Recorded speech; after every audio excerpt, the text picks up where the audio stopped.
Adabul muta'allim, ya, adab seorang pelajar, adab seorang murid, ya, muta'allim, belajar. Lil muta'allimi adabun fi nafsihi, bagi seorang pelajar itu, ya, memiliki adab terhadap dirinya. Kita nih di saat nuntut ilmu punya adab terhadap diri sendiri.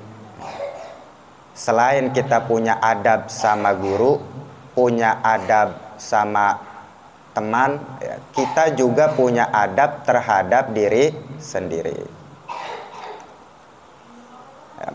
Fungsinya apa? Kita punya adab terhadap diri sendiri agar ilmu yang kita dapat diberikan keberkahan oleh Allah Subhanahu wa ta'ala.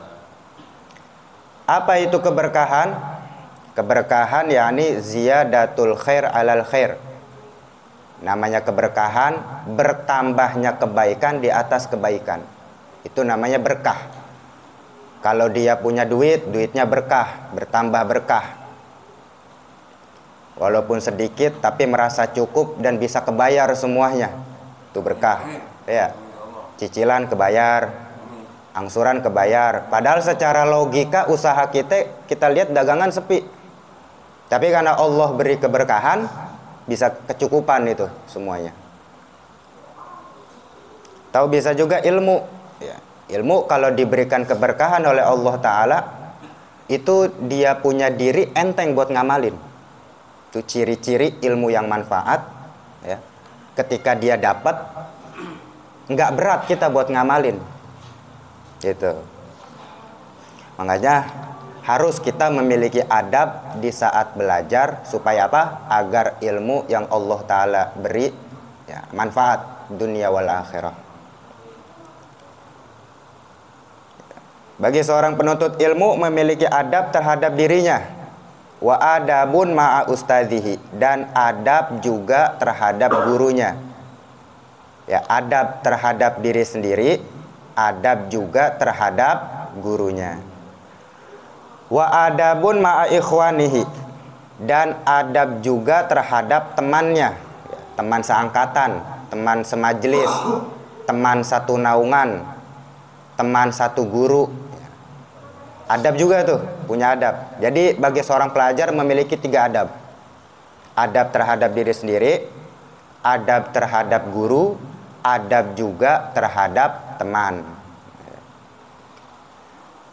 Yang pertama, adab terhadap diri sendiri. Amma adabuhu fi nafsihi fakatsiratun.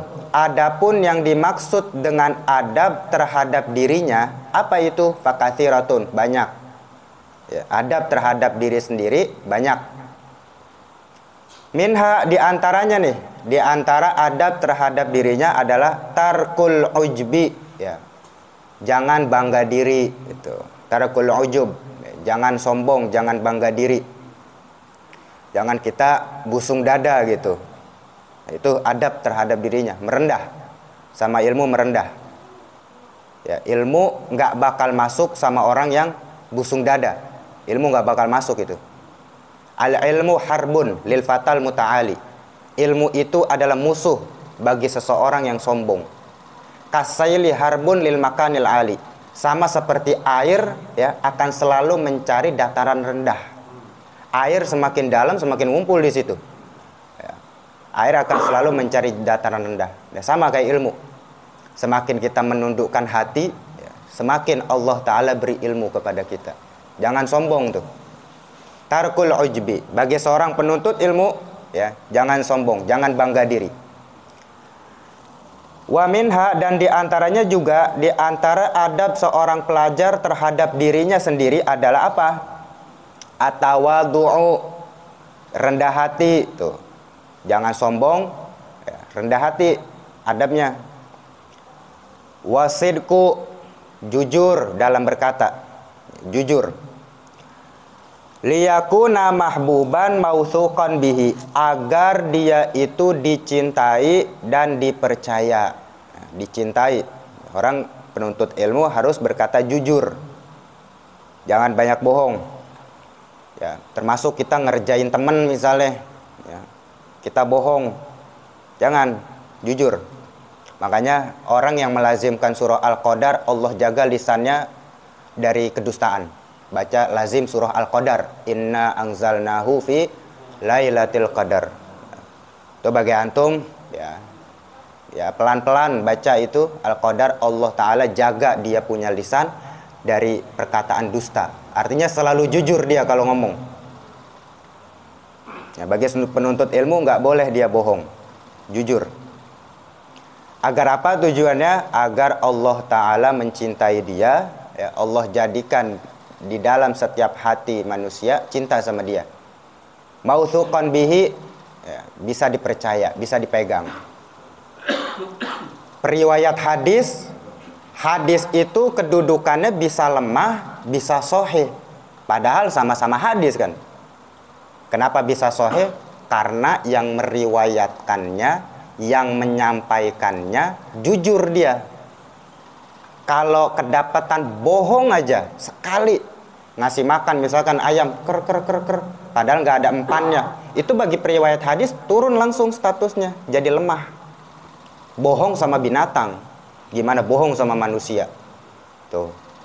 Jadi setiap penuntut ilmu, ya, jujur di dalam ilmunya, di dalam ucapannya, di dalam perbuatannya, jujur. Wa minha, dan diantara adab seorang pelajar terhadap dirinya juga, an yakuna waquran fi misyatihi, ya, hendaknya dia itu tenang di saat berjalan, nggak gerasak gerusuk gitu. Ya, dari rumah ke majelis, atau dari rumah ke pengajian, atau kalau anak santri biasanya lantai 2 ke lantai 1 buat ngaji, jalannya itu tenang, nggak tergesa-gesa, terburu-buru begitu. Makanya contoh jalannya Nabi itu tegap, ya. Langkah kakinya itu seperti kita turun di turunan, jalan turunan gitu. Jalannya Nabi seperti itu, tenang, jangan tergesa-gesa. Karena apa namanya, terlalu tergesa-gesa tudhibu baha'al mu'min, dapat menghilangkan kewibawaan terhadap diri seseorang. Ya. Orang kalau tergesa-gesa turun wibawanya tuh, wibawanya turun. Makanya bagi seorang penuntut ilmu sangat dimuliakan. Kenapa dia harus memiliki adab-adab seperti ini, sampai jalan harus tenang, biar wibawanya ada? Karena yang dia pegang, yang dia bawa, yang dia tuntut ilmu yang dimuliakan oleh Allah Subhanahu wa Ta'ala. Makanya bagi para penuntut ilmu ada satu sifat namanya waro. Waro itu sifat yang nggak pantas. Dosa sih enggak, cuman nggak pantas. Contohnya apa? Makan di pinggir jalan gitu. Dosa nggak makan di pinggir jalan? Enggak. Cuman bagi seorang penuntut ilmu ada namanya waro, ya, kita menghindari hal tersebut. Kenapa?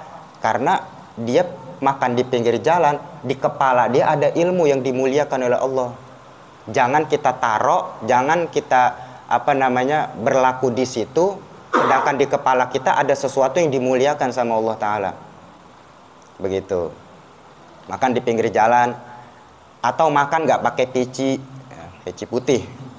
Pakai pici apa aja dah, ya, pici hijau, pici kuning, ya, itu salah satu sifat waro juga tuh, ya, adab makan pakai pici, begitu.